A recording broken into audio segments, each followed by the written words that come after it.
As a psychiatrist, I remember very well the condemnation by the American Psychiatric Association of Soviet psychiatrists and the Soviet Union for their use of psychiatric techniques and psychiatric medications to control political dissidents. Sadly, shockingly, we in the United States have become those same oppressors. We now have a policy, as exemplified by the FBI brochure from the Phoenix Office on Counterterrorism, which says people who are defenders of the U.S. Constitution against federal government and the UN, and make numerous references to the U.S. Constitution, should be monitored as potentially murderous, and fanatical terrorists, by extension, should be considered mentally unstable. Under the new Freedom Commission, mentally unstable people must be medicated on a compulsory basis with lethal and untested but very profitable psychiatric medications. In this country now, we're seeing drugs cradle to grave. In fact, it's not just in America, it's in other countries also. Children as young as 2 years of age are being put on certain types of drugs to decrease the amount of their aggressive tendencies. When they're evaluated and felt to be just too aggressive at 2 years of age, they place them on a drug. All the way up and through high school into adults, and of course we know how the adults are being affected by drugs like Prozac, Zoloft, Wellbutrin, and being placed on these for all kinds of reasons. The drugs are being used all the way through the adult period of life into the geriatric. When I was a director of nursing in a nursing home, I would see these people being medicated so severely to keep them quiet, to keep them from doing anything, having any feelings. They were easier to maintain in bed than they were to get out. And this is a horrible situation that we have evolved into in this country. And of course now with Alzheimer's, it makes it even worse, the medication of these elderly people. So we have now a system that finds a reason to medicate everybody. Now this is absolutely bizarre when you consider that freedom of fill in the blank is what this country is all about. And yet, under the guise of a diagnosis, whether it's accurate or not, these people will then be forcibly drugged and helped or hindered. Who knows? Who knows what will happen as a result of these deleterious drugs that are given in combinations and amounts that many times are not safe. Yeah, there is a war on freedom. And we're being told over and over and over again that we need to support George Bush and we have to support the war in Iraq and we have to support this war on terror and we have to support all these laws that are coming by because, of course, they're all here to protect us. And yet when you look at things like the Patriot Act, this allows the FBI or any law enforcement agency to utilize what they call sneak and peek. They can go into your house when you're not home and they can go through all of your stuff and without your ever knowing about it. How is this protecting your rights? That's just one example where we get to think we're free. You know, on the patriotic holidays, we all break out our flags and we wave them around and we sing patriotic songs like I'm proud to be American or I get to think I'm free.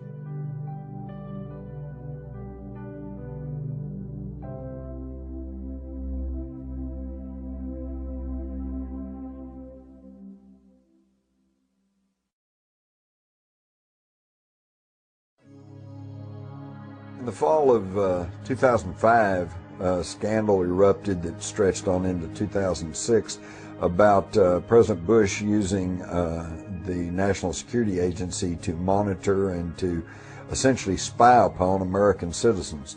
And of course, on one hand, you had people who said, well, we have to have these powers to locate and track the terrorist, and then you had people on the other side saying this is a grave invasion of privacy.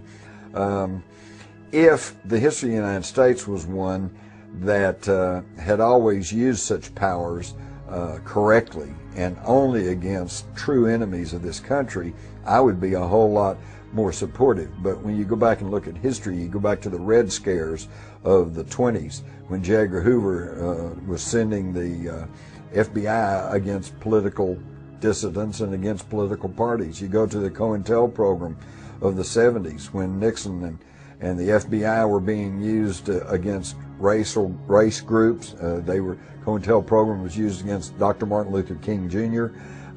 They were targeting peaceful dissent, and that's just anathema to a free society. And even in the current spying scandal, we find that most of the targets were not Islamic fascists, they were environmental groups and anti-war groups. So I think we have to be extremely careful in giving these types of spying powers to any government, because historically it has only been proved that they will use it against their political enemies. The average American would be so shocked to find out there's something called COINTELPRO, the FBI's covert action programs against American citizens. That's the name of their document, the government document, not my rendition of it. In fact, it is Report 94-755, called Supplementary Detailed Staff Reports of Intelligence Activities and the Rights of Americans. This is a hearing that occurred in 1976. Now, some notable people that sat on this hearing: Philip Hart, Walter Mondale, Gary Hart, Howard Baker, Barry Goldwater, and Richard Schweiker. Now, this Senate report tells what the FBI was doing against the American citizens, literally. Here's their statement. COINTELPRO began in 1956, in part because of the frustration with the Supreme Court rulings limiting the government's power to proceed overtly against dissident groups. It ended in 1971 with the threat of public exposure. But in the intervening 15 years, the Bureau conducted, their terms, a sophisticated vigilante operation aimed squarely at preventing the exercise of First Amendment rights of speech and association. This is incredible. When you look at this, and when I was able to get a copy of this document, which is over 3,000 pages long, I was shocked. I had no idea that the U.S. government had been involved in the control of the American people in the 1960s and 70s in the manner that they did.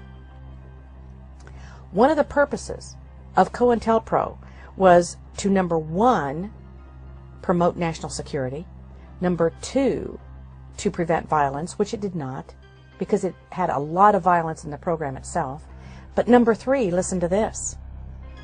The agency has the duty, the FBI, has the duty to do whatever is necessary to combat perceived threats to the existing social and political order.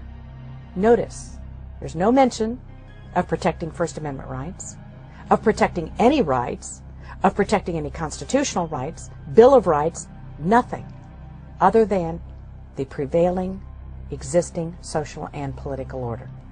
One of the things we're doing is developing all sorts of technology, not to spy on the Russians, not to spy on the Chinese, not to spy on Osama bin Laden, but to control the American people. We have satellites. Are they monitoring what's going on in Russia or China today, or are they watching what's going on in the United States?